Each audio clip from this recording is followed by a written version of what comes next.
So, you have heard of the new expansion or chapter of Elder Scrolls Online and, eager to return to Skyrim, you're wondering if it's worth the expense? This is the video for you.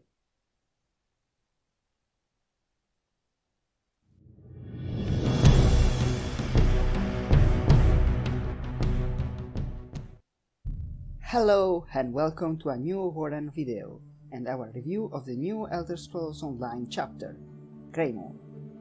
If you're new to ESO or you're interested in purchasing the chapter, links below.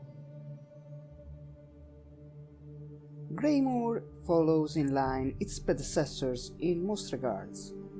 It offers a full zone, broken this time in two areas, one above and one underground, completed with 2 public dungeons, 6 delves and a series of secondary areas and quests. On top, a new trial and a new skill line, bound to the new antiquities system.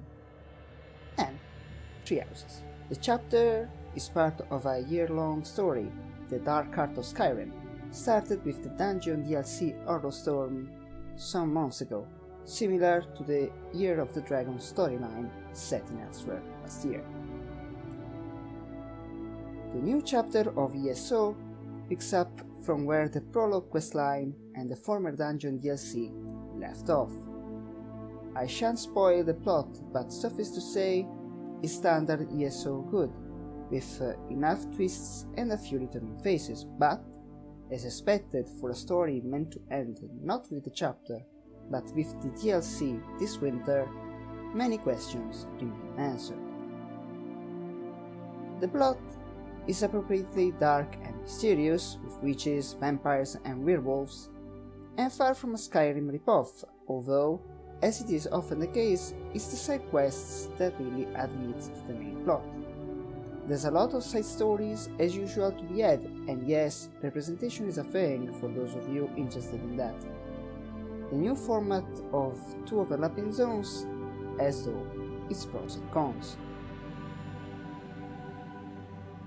Certainly it helps keeping both maps relatively consistent and self-enclosed, but it also gives off a feeling of both being way smaller than they could be.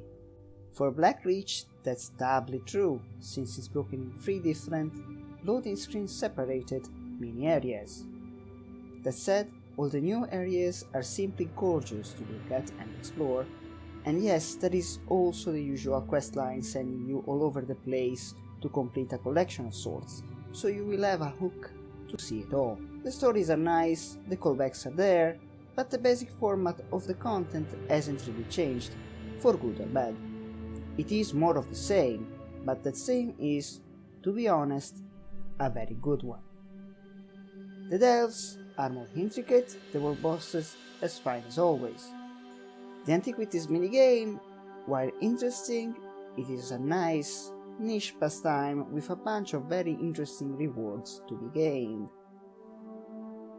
The new dolmen mechanic though, the arrow storms, is definitely in need of tweaks.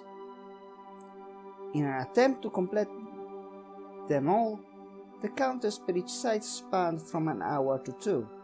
While the Alakir desert situation is annoying, for those of you who are veteran players, this other extreme is just as much of a nuisance. The 12-man trial, while a good addition, isn't, especially set-wise, particularly interesting. The vampire skill line has been revamped, yes I did it, but for many players for the worse, and in general is not a new, fresh skill line. On the less good are also some other issues. As you might have heard, the game was, at least for the EU server, basically unplayable for 2 days, partly due to massive lag and partly due to ZeniMax needing to shut it down since they had erroneously given universal access to Greymoor, and no, I'm not kidding here. It's all been fixed since, but on top of a few bugs in the main and side quest lines, it signaled one of the rockiest launches in recent memory. What are though temporary troubles shouldn't matter too much in the final balance though. Greymoor is a fine addition to the ESO list of chapters and DLCs, with good to great voice acting, an interesting story and a new zone with an underground double that is breathtaking just as well. Visually splendid, with a fun, intricate story and a new feature to an already full-fledged complex game, Greymoor is a good start for Skyrim players wanting to give the online Elder Scrolls title a chance, new players overall, and absolutely a good one for long-time ESO players. The matter of pricing is a point of contention, given the chapter has, objectively, less new content than some of the previous ones, and, as always, the ESO business model makes it so the chapter 1 spot is always available, if without all the ESO Plus subscription goods.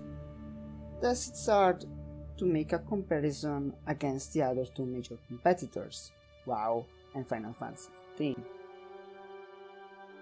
Overall, Greymoor attests itself at about 7 to 8 out of 10, varying wildly if you're a veteran or a new player. The chapter, in fact, comes bundled with the former ones included, giving plenty of content and, as always for a chapter, a new tutorial questline for new characters. If you like this, do not forget to like, subscribe, click the bells and follow me on Twitter for news about the next projects. And, if you're interested in trying ESO for the first time, following there be our brand new introduction to the game.